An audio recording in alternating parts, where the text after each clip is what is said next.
At Romano's, the most exclusive restaurant in downtown Portland, Elena's husband snapped, "This table is for the family. Get outside." The other diners turned to stare, some snickering behind their menus. What Elena didn't know was that the millionaire owner, watching from across the room, had just witnessed something that would change both their lives forever. At 45 years old, Elena never thought she would find herself standing in the middle of Romano's dining room, her face burning with humiliation as her husband Marcus pointed toward the door like she was an unwelcome stranger. The crystal chandeliers above seemed to spotlight her shame as conversations died and curious eyes turned her way. It had all started as what Marcus called a business celebration. His advertising firm had landed their biggest client yet, and he insisted they needed to celebrate somewhere impressive. Romano's was the kind of place where reservations took months to secure, where a single meal cost more than Elena's grocery budget for 2 weeks. She should have known something was wrong when Marcus specifically told her to dress down for the evening. Nothing fancy. He had said that morning as Elena was getting ready for her job at Lincoln Elementary School. "I don't want you drawing attention to yourself." At the time, she thought he was being considerate, knowing how self-conscious she felt in expensive places. Now she understood it was calculated cruelty. Elena had spent the entire day at school thinking about the evening ahead. She taught 3rd grade, and her students had been excited when she mentioned she was going somewhere special for dinner. Little Emma Rodriguez had even drawn her a picture of a fancy restaurant with the words, "Have fun, Mrs. Chun," written in purple crayon. That afternoon, Elena had rushed home to prepare. She had taken a shower, carefully applied the makeup she rarely wore, and chosen her best outfit, a simple navy dress she'd bought at Nordstrom Rack 3 years ago during their anniversary weekend. It was the most expensive piece of clothing she owned, and Marcus had complained about the cost even then. She paired it with her only pair of good shoes, black pumps that were comfortable enough for teaching but elegant enough for a nice dinner, and the small pearl earrings that had belonged to her grandmother. Looking in the mirror, Elena had felt almost pretty, almost worthy of a place like Romano's. But when she arrived at the restaurant and saw the other women, she realized her mistake immediately. This wasn't just a celebration for two. Marcus had invited his business partners, their wives, and several potential clients. Everyone else was dressed immaculately, the women in designer dresses that probably cost more than Elena's monthly teaching salary, the men in tailored suits that fit perfectly. "Elena, what are you wearing?" Marcus had whispered harshly when he saw her approaching the table. His voice carried that edge she had learned to fear over their 12 years of marriage. "I told you this was an important dinner." "You told me to dress down," she whispered back, confused and already feeling the familiar knot of anxiety forming in her stomach. "I meant understated elegance, not this." He gestured dismissively at her outfit. "You look like you're going to parent-teacher conferences." The comment stung because Elena loved her job as a teacher, loved her students, loved feeling useful and valued in at least one area of her life. But Marcus had always made her feel like teaching was beneath him, beneath them, as if her choice to work with children was somehow embarrassing to his business success. The waiter had already pulled out a chair for her at the large round table when Marcus stopped him. "Actually, that won't be necessary." The conversations around the table gradually died as people noticed the tension. Elena could feel 12 pairs of eyes turning toward them, curious and uncomfortable. That's when he said it, loud enough for everyone to hear. "This table is for the family. Get outside." The silence that followed was deafening. Elena could feel the stares of 30 people boring into her. Some of the women covered their mouths in shock. Others looked away uncomfortably, as if witnessing something too intimate and painful to observe. But a few of Marcus's colleagues actually chuckled, as if her humiliation was entertaining. "Marcus," she whispered, hoping desperately that she had misunderstood, that this was some kind of joke that would make sense in a moment. "What are you doing?" "What I should have done a long time ago," he replied, not bothering to lower his voice anymore. His face was flushed, whether from anger or the 2 glasses of wine he'd had while waiting. Elena couldn't tell. "Elena, you're embarrassing me. Look at you. Look at everyone else. You don't belong here." "I'm your wife," she said, the words barely audible above the blood rushing in her ears. "Yes, and sometimes I wonder how that happened," he replied with a cruel smile that she had never seen before, or perhaps had seen but never allowed herself to recognize. "Go wait in the car." Order takeout if you're hungry. The adults are trying to have a business dinner. The laughter that followed that comment was like a physical blow. Elena felt her legs begin to shake, her chest tighten, her vision blur around the edges. For 12 years, she had endured Marcus's subtle put-downs, his gradual erosion of her self-esteem, his constant criticism disguised as helpful suggestions. But nothing had prepared her for this public humiliation. She turned to leave, not because she agreed with him, but because she couldn't bear to stand there another second under the pitying stares of strangers. As she walked toward the exit on unsteady legs, she heard Marcus's voice behind her, already smooth and charming again as he apologized to his guests. "I'm sorry about that, everyone. Elena has been having some difficulties adjusting to success. You know how some people are with change. She gets overwhelmed in social situations." Elena heard murmurs of sympathy, understanding nods, the sound of conversations resuming as if nothing significant had happened, as if she was so unimportant that her public rejection was merely a minor interruption to their evening. What Elena didn't see as she fled was the man sitting alone at the corner table, a distinguished gentleman in his 50s who had watched the entire scene unfold with growing disgust. Vincent Romano, owner of the restaurant that bore his name, had built his empire by reading people, by understanding character and recognizing both strength and weakness in human nature. And in that moment, he saw something in Marcus that made his stomach turn, and something in Elena that made his heart ache. Vincent had been dining alone, as he often did on Thursday evenings, observing his restaurant and his customers. He prided himself on creating an atmosphere of elegance and respect, where people could celebrate life's important moments with dignity. What Marcus had just done violated everything Vincent believed about how human beings should treat each other, especially those they claimed to love. As Elena reached the door, Vincent stood up from his table. He was a tall man, impeccably dressed but not ostentatious, with silver hair and kind eyes that had seen both tremendous success and devastating loss in his 62 years. His restaurant empire had made him wealthy, but his late wife Maria had taught him that true wealth came from how you treated others, especially when they were vulnerable. "Ma'am," he said quietly, catching up to her just outside the restaurant where she stood on the sidewalk, clearly lost and fighting back tears. "Excuse me." Elena turned, wiping tears from her eyes with the back of her hand. She expected to see the restaurant manager, perhaps asking her not to make a scene or to move along. Instead, she saw a distinguished stranger whose face was filled with genuine concern and something else she hadn't seen directed toward her in a very long time: respect. "I'm Vincent Romano," he said gently, his voice carrying a slight Italian accent that spoke of old-world courtesy. "This is my restaurant. I couldn't help but witness what just happened, and I want you to know that behavior like that has no place in my establishment." Elena blinked in surprise, trying to process his words through her humiliation. "Oh, I'm so sorry. I didn't mean to cause a disturbance. I should have just left quietly." "You have nothing to apologize for," Vincent said firmly, and there was steel beneath the kindness in his voice. "Nothing at all. Would you allow me to buy you dinner? The real dining experience you deserve?" "I couldn't," Elena said quickly, glancing back at the restaurant where warm lights spilled from the windows. "My husband is still inside with his business associates. I should probably just go home." "Your husband," Vincent said carefully, choosing his words with precision, "is about to find himself without a table. I don't serve people who treat others that way, regardless of how much money they have or how important they think they are." As if summoned by his words, Marcus appeared in the doorway, his face flushed with anger and something else, panic. He had clearly realized that the man talking to his wife might be someone important. "Elena, what are you doing? Who is this? You're making even more of a scene."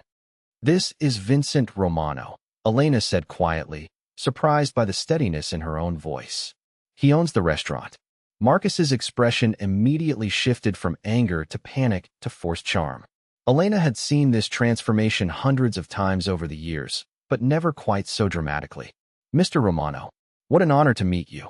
I hope there hasn't been any misunderstanding about what happened inside." Elena was just feeling a bit overwhelmed by the crowd. She's not used to this kind of environment.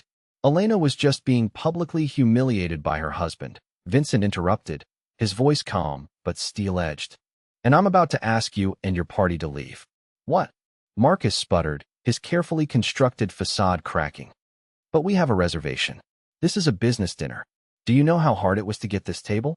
Do you know who some of my guests are? Do you know how easy it is for me to have security escort you out?" Vincent replied, his tone never rising but somehow becoming more menacing.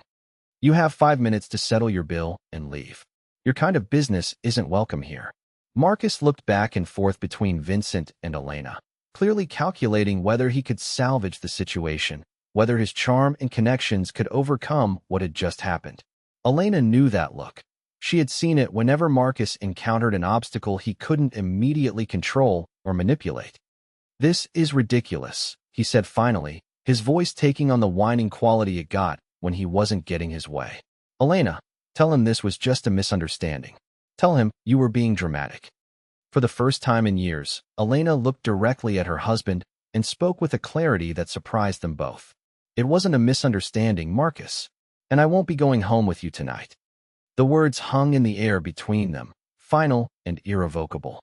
Elena hadn't planned to say them, hadn't even consciously decided to leave him, but hearing them spoken aloud, she knew they were true.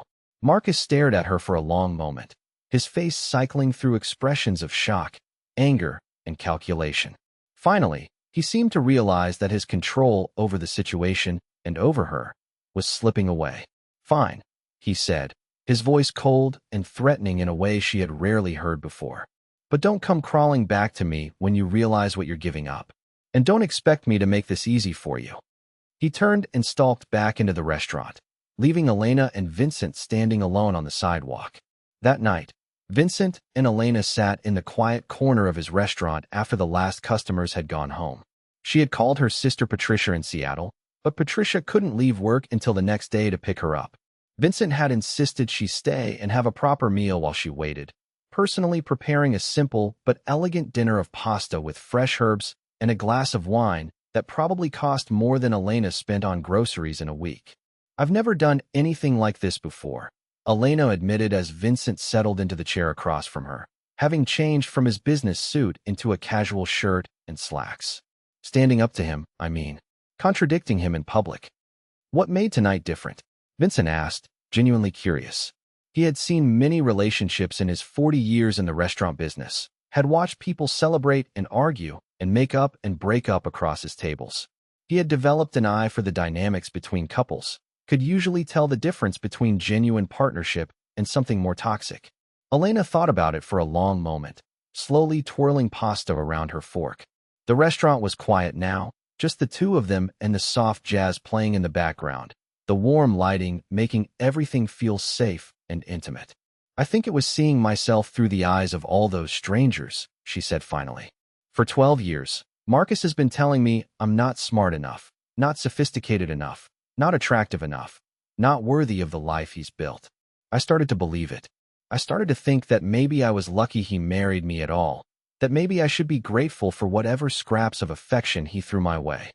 She took a sip of wine, feeling the warmth spread through her chest. "But when those people looked at me tonight, I didn't see agreement in their eyes.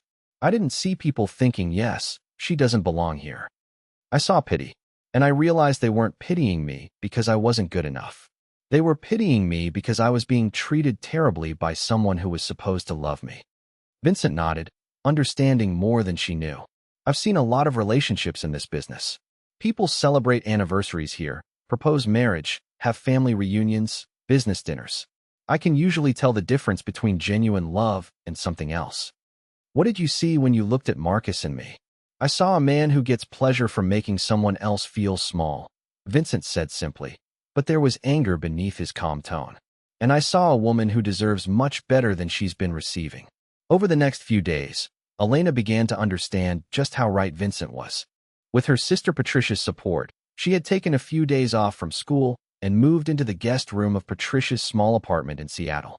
As she began the process of separating her life from Marcus's, she started to see patterns that had been invisible to her for years.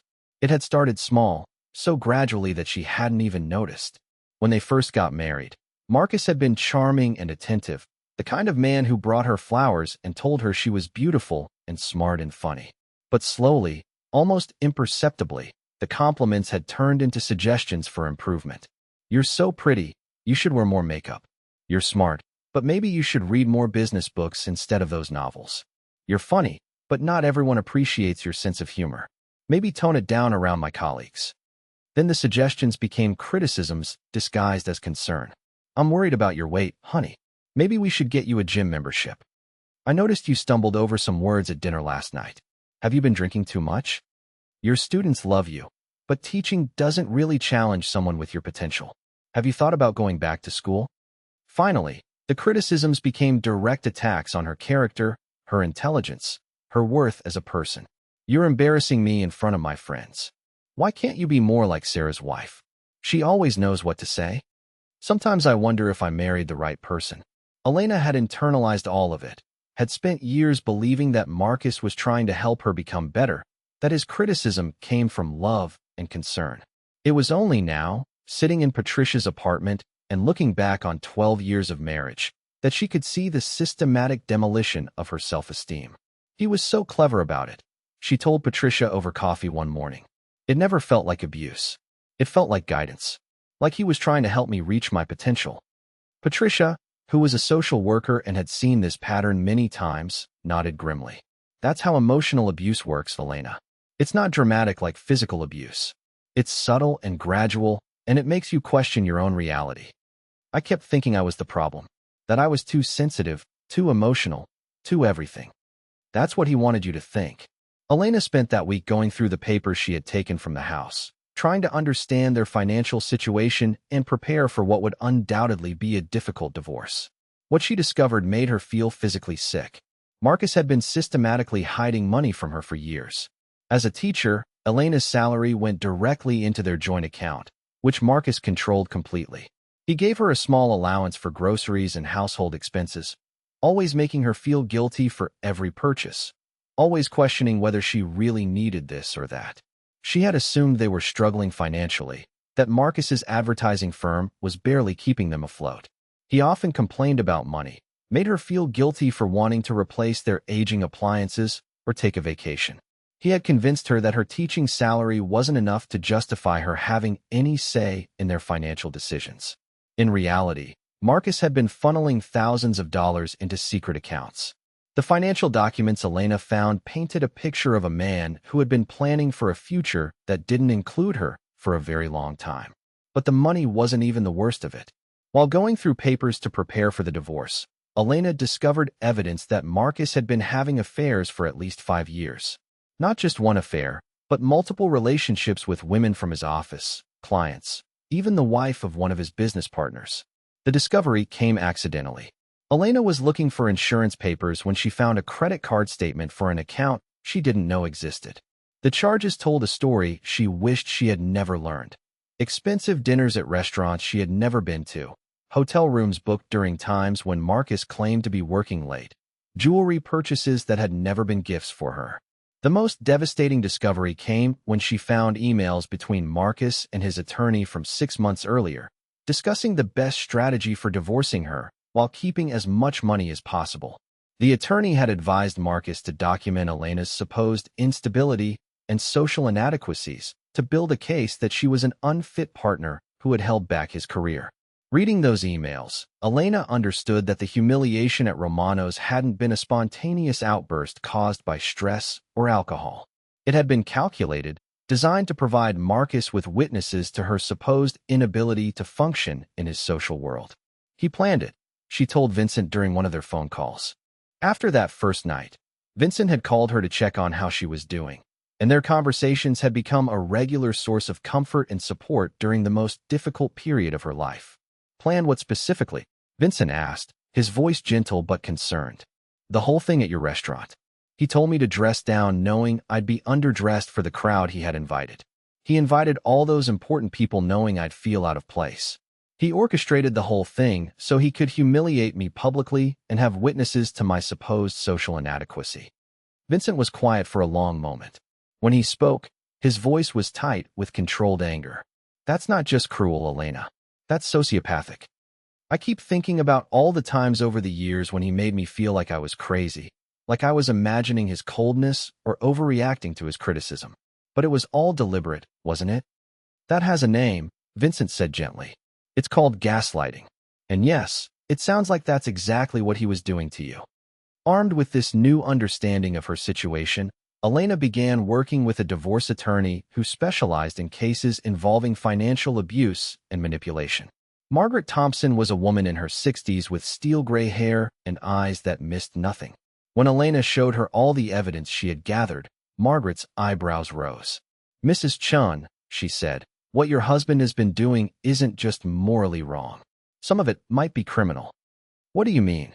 "The financial manipulation could constitute fraud. If he's been hiding assets and income to avoid taxes, that's tax evasion.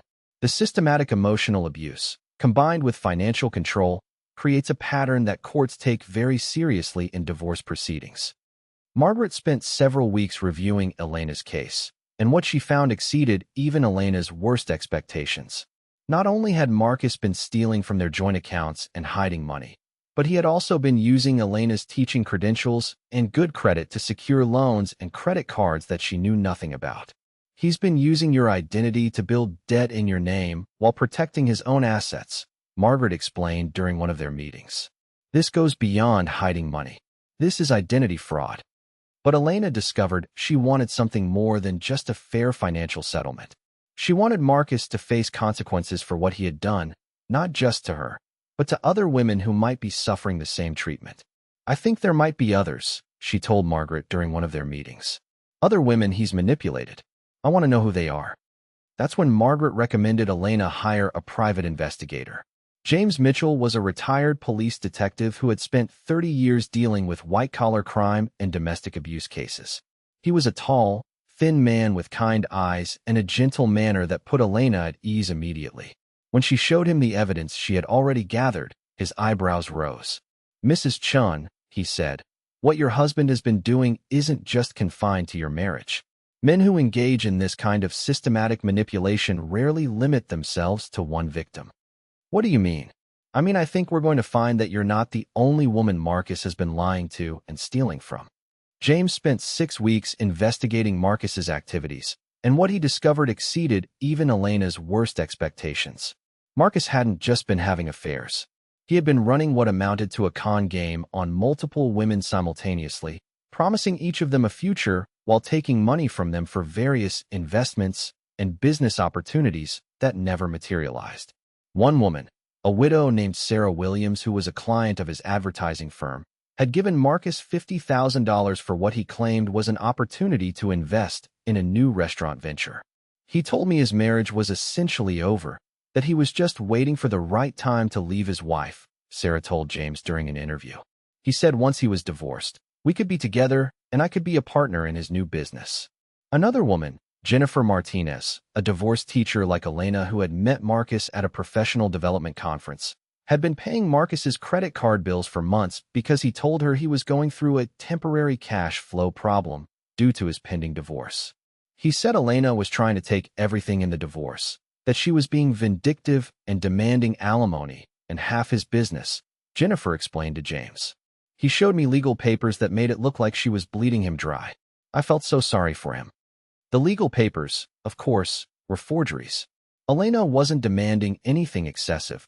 She hadn't even filed for divorce yet when Marcus was showing these documents to other women. Lisa Thompson was perhaps the most tragic case. She was a young marketing executive who had been dating Marcus for over a year, believing his stories about his unhappy marriage and his plans to leave Elena.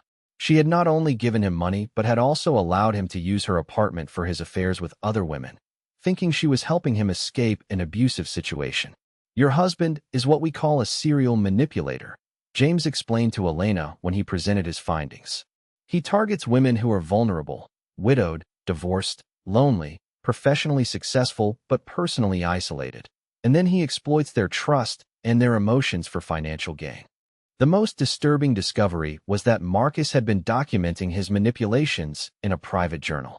He kept detailed notes about each woman's vulnerabilities, what lies worked best on them, how much money he thought he could extract, and when he should move on to avoid getting caught. "He wrote about me," Elena said, reading the notes James had uncovered. Her hands shook as she read Marcus's clinical analysis of her psychology. "Listen to this. Elena is the perfect long-term target. Low self-esteem, isolated from family and friends due to geographic distance, steady income from teaching, grateful for any attention or affection. Can be controlled indefinitely with intermittent reinforcement and strategic humiliation. Key vulnerabilities: fear of abandonment, need for approval, tendency to blame herself for relationship problems. Vincent, who had driven up from Portland to be with Elena when she reviewed James's findings, was sitting beside her in Margaret's office. She watched his hands clench into fists as she read those words aloud. "He studied you," Vincent said quietly, his voice tight with controlled rage. "Like you were a specimen in a laboratory." "That's exactly what I was," Elena replied, surprised by the steadiness in her own voice. "And the terrible thing is, it worked. For 12 years, it worked perfectly." But Elena was no longer the isolated, insecure woman Marcus had systematically manipulated for over a decade. She had found her strength, her voice, and most importantly, she had found people who truly cared about her well-being without expecting anything in return. Vincent had been driving up to Seattle every weekend to spend time with Elena, helping her navigate the divorce proceedings and simply providing the emotional support she had been lacking for so long. He had introduced her to his circle of friends in Portland, successful business owners and professionals who treated her with respect and genuine kindness. Patricia had been a constant source of strength, helping Elena understand that what she had experienced wasn't normal marriage problems, but systematic abuse. And Elena had started seeing Dr. Sarah Kim, a therapist who specialized in helping survivors of emotional abuse rebuild their sense of self. "I want to confront him," Elena told her support team during one of Vincent's visits to Seattle. "Not for revenge, but because I think the other women deserve to know what he really is." "That could be dangerous," Patricia warned. "Men like Marcus don't react well when their control is threatened, especially when they're exposed publicly." "Which is why she won't be doing it alone," Vincent said firmly. "I have some experience dealing with people who think they can manipulate others without consequences." Elena looked at Vincent, seeing something in his expression she hadn't noticed before. "What kind of experience?" Vincent was quiet for a moment before answering. "My first wife, Maria, she died in a car accident 15 years ago. But before that, she had been married to a man very much like Marcus. A charming sociopath who isolated her from her family, stole her inheritance, and made her believe she was worthless. It took her 3 years to find the courage to leave him, and even then, he made her life hell during the divorce." "How did she finally break free?" "Evidence. Lots of it. And the support of people who loved her enough to help her fight." Vincent's eyes met Elena's. "I wasn't in her life during that period. I met her afterward, but I helped her heal from it. I know how these men operate, and I know how to make them stop." The confrontation took place on a Tuesday afternoon at Marcus's office, in the sleek downtown building where his advertising firm occupied the top 2 floors. Elena had arranged for James, the private investigator, to be present as a witness, and Vincent had insisted on coming for moral support. Marcus's secretary, a young woman who looked uncomfortable when she saw Elena approach, tried to stop them. "Mrs. Chun, I'm sorry, but Mr. Chun is in an important meeting. He specifically said he wasn't to be disturbed." "I know exactly what meeting he's in," Elena replied calmly, walking past the secretary toward the conference room. "And I think his clients deserve to know what kind of man they're considering doing business with." She pushed open the door to find Marcus seated at the head of a long conference table, presenting to a group of potential clients. Ironically, a women's professional networking organization that was considering hiring his firm to handle their marketing. "Elena," Marcus said, his voice sharp with irritation and something else, panic. "What are you doing here? Can't you see I'm in the middle of a presentation?" "Yes, I can see that," Elena replied, her voice carrying a confidence that surprised even her. "I thought your potential clients might be interested to know what kind of man they're considering trusting with their organization's reputation." She placed a manila folder on the conference table in front of the lead client, a professional-looking woman in her 50s. "These are bank records showing how my husband has been stealing money from me for years while making me believe we were financially struggling. These are emails detailing his plans to manipulate our divorce proceedings by systematically destroying my reputation. And these are records of the money he's stolen from at least 6 other women by convincing them he was leaving me for them." The silence in the room was absolute. Marcus's face went through a series of expressions, shock, anger, panic, and finally, calculation as he tried to figure out how to salvage the situation. Elena has been having some serious mental health issues, he said to his potential clients with that smooth, concerned voice she knew so well. She's been making wild accusations as part of what her therapist calls a psychotic break. I'm sorry you have to witness this, but she's been refusing to take her medication. Actually, James stepped forward, showing his identification. I'm a licensed private investigator, and I can verify that every document in that folder is authentic. I'd be happy to explain to anyone here exactly how we obtained and verified this evidence. One of Marcus's potential clients, the woman who appeared to be leading the group, picked up the folder and began reading. Her expression grew darker with each page. Mr. Chun, she said finally, her voice cold with disgust. Is this documentation accurate? I don't have to listen to this, Marcus said, standing up quickly and moving toward the door. Elena, you're going to regret this. You think you can destroy my reputation? I'll make sure you lose everything. I'll make sure no school district in the country will hire you. You already took everything, Marcus, Elena replied, surprised by the calmness in her own voice. My money, my confidence, my ability to trust my own perceptions. But you can't take those things from me anymore because I finally understand what you are. That's when she played her final card, the one that would ensure Marcus could never hurt another woman the way he had hurt her. I should mention that I've already been in touch with Sarah Williams, Jennifer Martinez, and Lisa Thompson. They're all very interested to learn that they weren't your only victims. We're meeting with the district attorney next week to discuss filing criminal charges for fraud and identity theft. Marcus's confident facade cracked completely. You can't prove anything. It's my word against yours. Actually, Elena said, pulling out copies of Marcus's own journal. It's your word against your own written records. You documented everything yourself, Marcus. Every lie, every manipulation tactic, every dollar you stole. You were so proud of your system, you kept detailed records of how you were destroying people's lives. She turned to address the room full of women who had been considering hiring Marcus's firm. Ladies, I apologize for interrupting your meeting, but I thought you should know that the man asking for your trust and your money has made a career out of exploiting women's trust and stealing their resources. As Elena walked out of that conference room, flanked by Vincent and James, she felt something she hadn't experienced in over a decade, genuine pride in herself. She had faced down the man who had controlled and diminished her for years, and she had done it with dignity and strength. The aftermath was swift and devastating for Marcus. Within a week, he had lost not only the potential client Elena had confronted, but 3 other major accounts whose representatives had heard about the incident through Portland's tight business community. His business partners, after reviewing the evidence Elena had provided and consulting with their own attorneys, forced him out of the firm he had spent 15 years building. The criminal investigation that followed revealed even more victims and even more extensive financial crimes. The IRS, alerted to Marcus's hidden accounts and unreported income, began an audit that would eventually result in criminal charges for tax evasion. The FBI became interested when they realized the scope of Marcus's identity fraud and interstate financial crimes. But for Elena, the real victory wasn't Marcus's downfall. It was the life she began building in its aftermath. The divorce proceedings, which Elena had dreaded, became almost anticlimactic.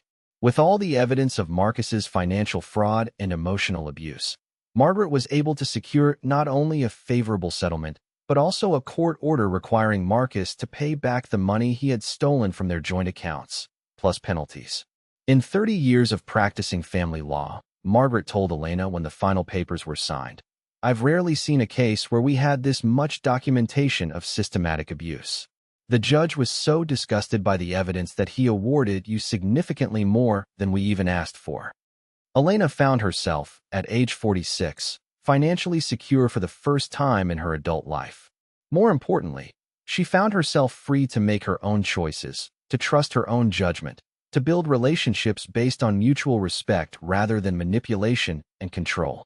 6 months after the divorce was finalized, Elena was sitting in Romano's, celebrating her birthday with Vincent and a small group of friends she had made through her new life. She was wearing a dress Vincent had helped her pick out, a beautiful emerald green that brought out her eyes and made her feel confident and elegant.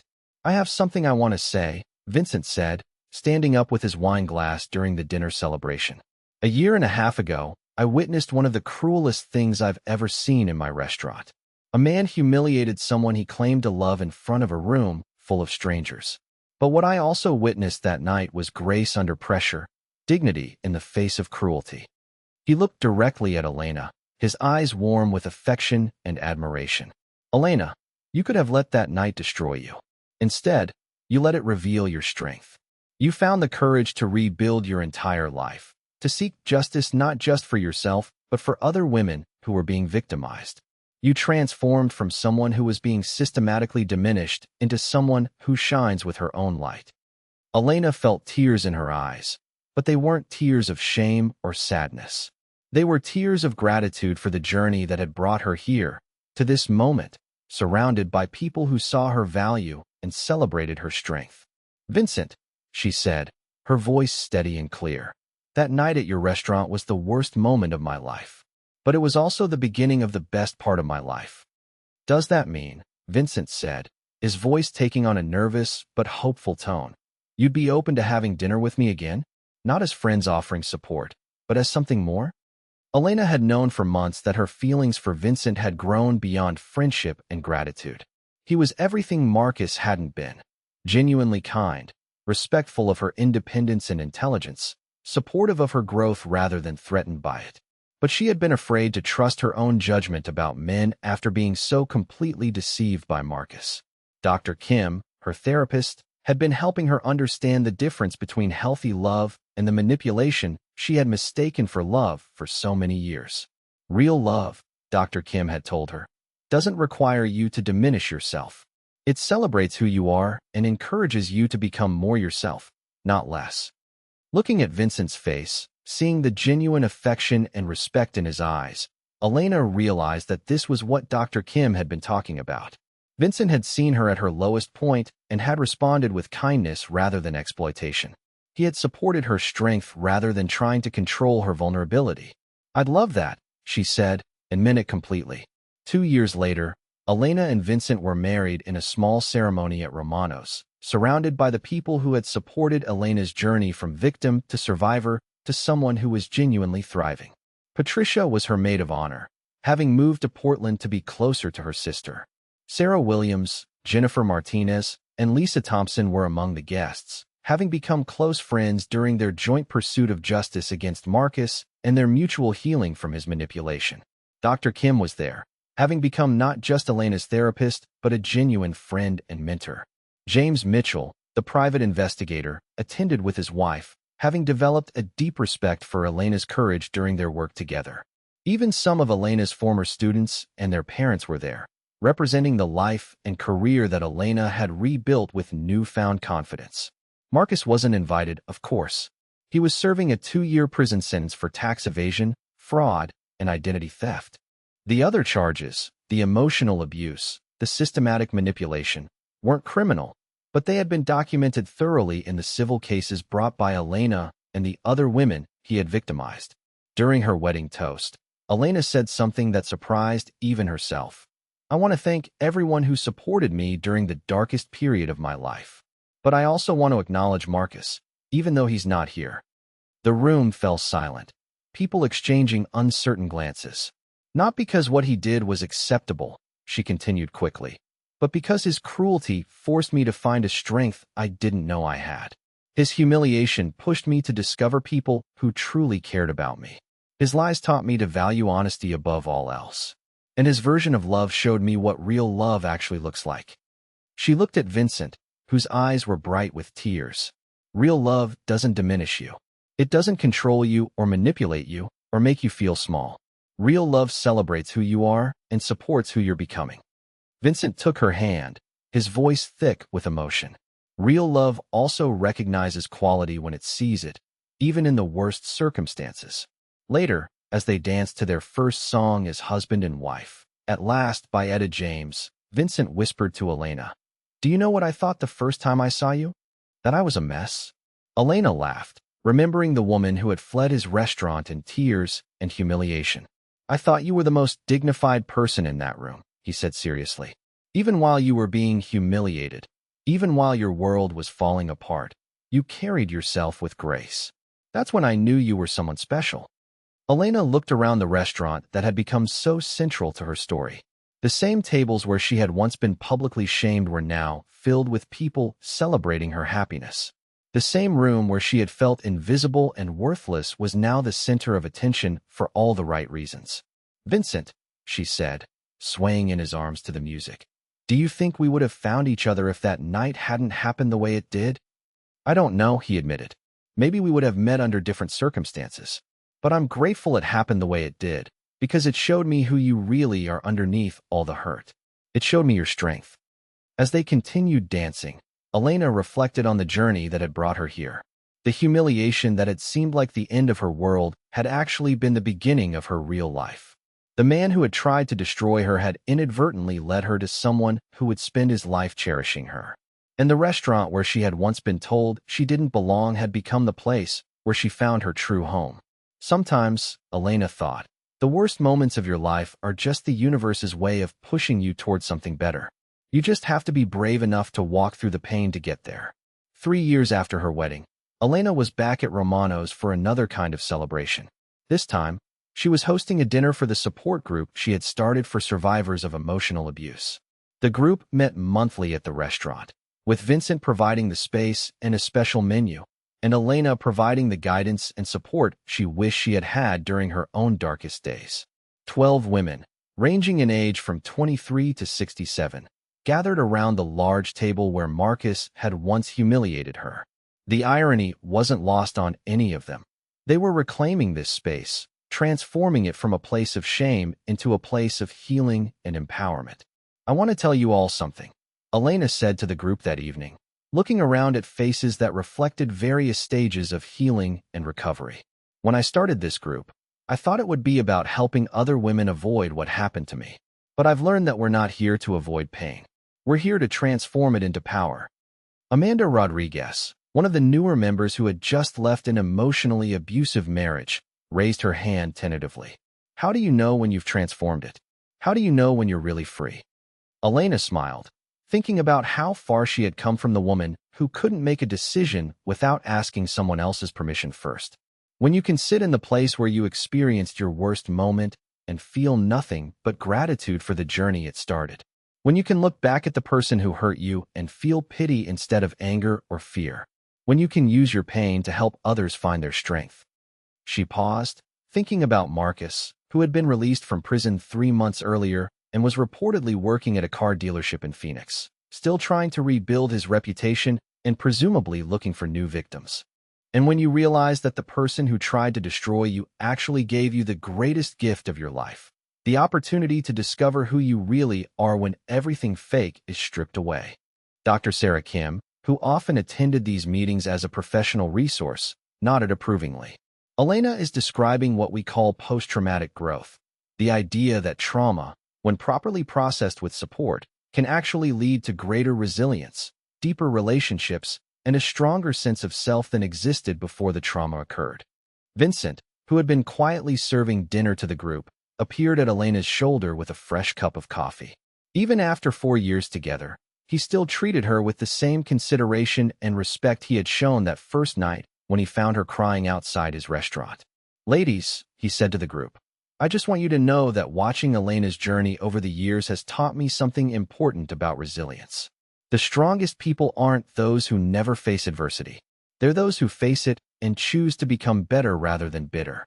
Maria Santos, another group member who had been coming for almost a year, spoke up. "Vincent, can I ask you something? What made you intervene that night when you saw what was happening to Elena? Most people would have just looked away." Vincent considered the question seriously. "My first wife went through something similar with her first husband. I wasn't part of her life then, but I saw what that experience did to her, how it changed her relationship with trust and with herself. When I saw Elena being treated that way, I couldn't stand by and do nothing." He looked at Elena with the same warmth and admiration that still made her heart skip a beat. "But I also saw something in Elena that night that I think she didn't see in herself yet. Even in that terrible moment, she had dignity. She didn't fight back or make a scene or try to defend herself. She just carried herself with grace. That told me everything I needed to know about her character. As the evening wound down and the women began to leave, Amanda lingered behind, as she often did. Elena recognized the look in her eyes, the same desperate hope mixed with fear that she remembered feeling in those early days after leaving Marcus. "Elena," Amanda said quietly, "do you really believe I can build a life like yours? Sometimes I feel like I'm too damaged, like I'll never be able to trust anyone again, like what happened to me broke something in me that can't be fixed." Elena remembered asking Patricia almost the same question during those early days in Seattle. The fear that she was fundamentally broken, that Marcus had damaged her beyond repair, that she would never be able to have a healthy relationship again. "Amanda," she said gently, taking the younger woman's hands in hers, "for years ago, I couldn't even choose what to wear without asking someone else's opinion. I couldn't make decisions about money, about friendships, about any aspect of my life. I had been convinced I was stupid and worthless and lucky that anyone would tolerate me." She gestured around the restaurant, at the life she had built. "Now I run a support group that helps dozens of women every year. I've written a book about surviving emotional abuse that's helped thousands of people. I'm married to a man who treats me like I'm the most precious thing in his world, not because I'm perfect, but because he sees my value and wants to nurture it, not exploit it." "How did you learn to trust Vincent?" Amanda asked. "How did you know he was different?" Slowly, Elena admitted. "And with a lot of help from Dr. Kim, from Patricia, from my own growing understanding of what healthy love actually looks like. But mostly, I learned to trust myself again first. When you know your own worth, it's easier to recognize when someone else sees it too." Elena thought about the specific moments when she had begun to trust Vincent, the small actions that had proven his character over time. How he had never tried to rush their relationship or pressure her into anything she wasn't ready for. How he supported her pursuit of justice against Marcus rather than trying to convince her to just move on. How he celebrated her strength rather than trying to control or diminish it.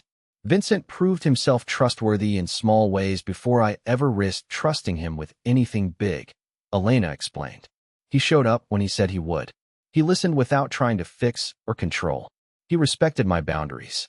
He was consistent in how he treated me, whether we were alone or with other people." "Those are the green flags," Dr. Kim added.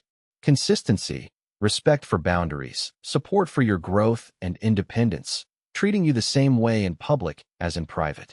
As Amanda left that night, Elena felt the deep satisfaction that came from helping someone else find hope in the midst of their darkest moment.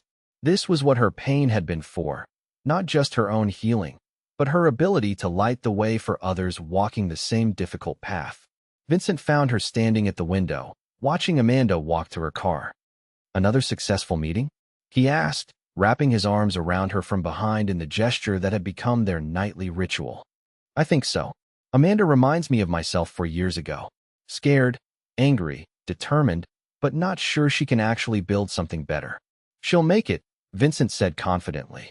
"She has a good teacher. And she has something you didn't have in the beginning." "What's that?" "She has an example of what's possible. She can see that recovery isn't just about surviving. It's about thriving." They stood there together in the quiet restaurant, surrounded by the memories of all the celebrations and conversations and moments of healing that had taken place within these walls. Elena thought about the woman who had fled this place in humiliation years ago and marveled at how completely her life had transformed. "Vincent," she said, leaning back against him, "do you ever think about how different our lives would be if we hadn't met that night?" "Every day," he replied, his arms tightening around her. "And every day, I'm grateful for whatever cosmic force brought us together, even though it happened through such pain." Elena turned in his arms to face him, looking up into the eyes that had shown her what real love looked like. "I used to think that night was the worst thing that ever happened to me. Now I think it might have been the best." "How can you say that?" "Because it was the moment I stopped accepting less than I deserved. It was the moment I decided to find out who I really was underneath all the fear and self-doubt. And it led me to you."